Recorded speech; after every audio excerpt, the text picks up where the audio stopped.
Happy Sunday, English 12 onliners. Great job on finishing up Unit 1 last week. Most of you did a really nice job on the tests and the last couple things to do, so good job.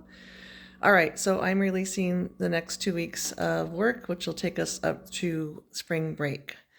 You're going to see a lot of information stuff that's not an assignment. We are starting off this unit. This unit's called Gender Roles.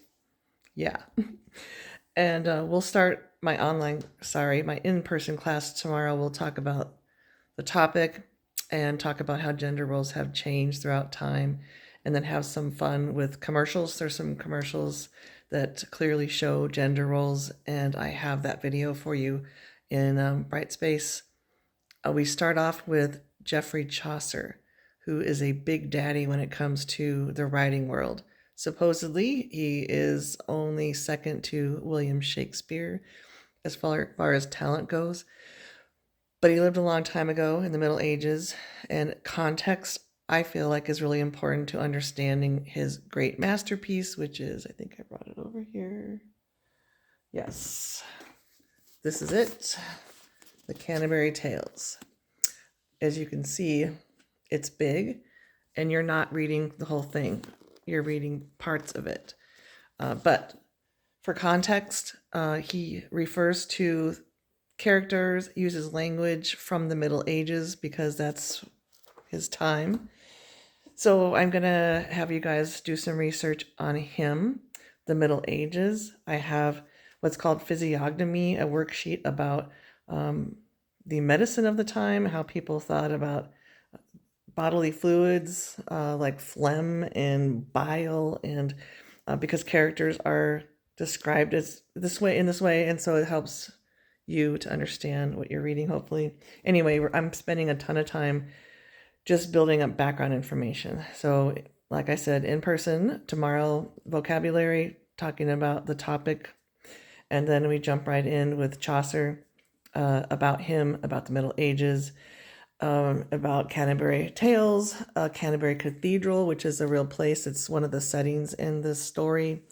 And then what he has is a bunch of people going on a pilgrimage in his story, and they all represent different walks of life, like a knight or a nun or a farmer. And each one of them tells a story in this book. So it's kind of a frame story, a story within a story, and they're all trying to win a contest. So I'm getting windy here, but so they're all different, just stories, and they're just very unique based on the character. You're going to read The Wife of Bath's Tale in your textbook. That's the most famous tale of this whole entire book.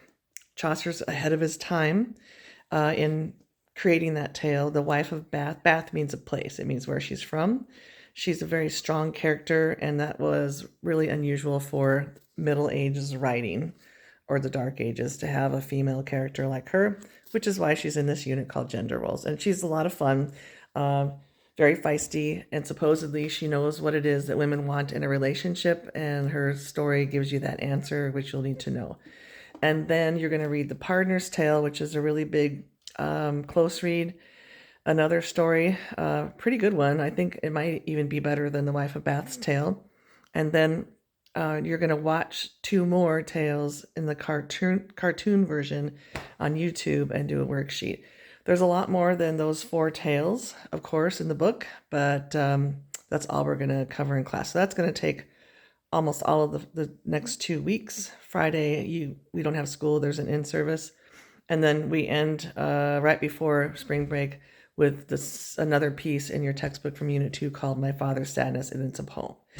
I wasn't able to get Screencastify to work here at home on my home computer, so I'm just going to turn this around and show you some stuff. Hold on. Okay, well, my screen went dark. So this is week 6 and 7. I'm about to release it, and this first one is a video about gender roles in commercials. And for me, when I go to this, it shows up here. I know sometimes your links don't open, And if it doesn't, you can just go to YouTube and type in gender roles and commercials.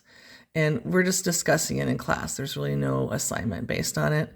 You'll see your vocabulary, a mini research project on Chaucer. This is another informational piece. It's all the characters on this trip, in the book. This is a biography of Geoffrey Chaucer. This is the best short one I could find. The lady that's narrating kind of makes a few mistakes, but it's okay. So that's that. And then this is the history of the Canterbury Cathedral. Again, the link opens for me, so hopefully it'll open for you. If you can't open it again, you can just go to YouTube and type in the history of the Canterbury Cathedral. That is the setting. And then I made questions for Wife of Bath. This is the close read, Partner's Tale. And this is a worksheet for after watching the cartoon versions of some of these. So let me go here. So for me, these are the directions, and then there's two different websites. I'm having you do the Priest's Tale and the Knight's Tale, and I'm able to go to the link here again. So this is the Nun's Priest's Tale. If you're not able to open it in Brightspace, you can just put it in YouTube, and you'll be able to answer the questions. Let's see, back. And then we finish with My Father's Sadness, which is a poem in the story in our textbook. And there's a worksheet called a T-Plat, which is just a tool for you to be able to analyze the poem. Hopefully you can see all that. All right, one last thing. Some people are still having trouble getting to the website where the book is, which is crazy. So let me just go here, RG. So you just go to isd181.org. You go down to the bottom to this blue student icon. You select high school resources. Oops, sorry. And there's a big yellow square that takes you to the textbook without having to have a username and password. You'll see the dashboard, but the first thing that comes up is biology. Over here, you want to select English 12. The textbook is right here. Okay. All right, let me know if you have questions. Happy Saturday, Sunday.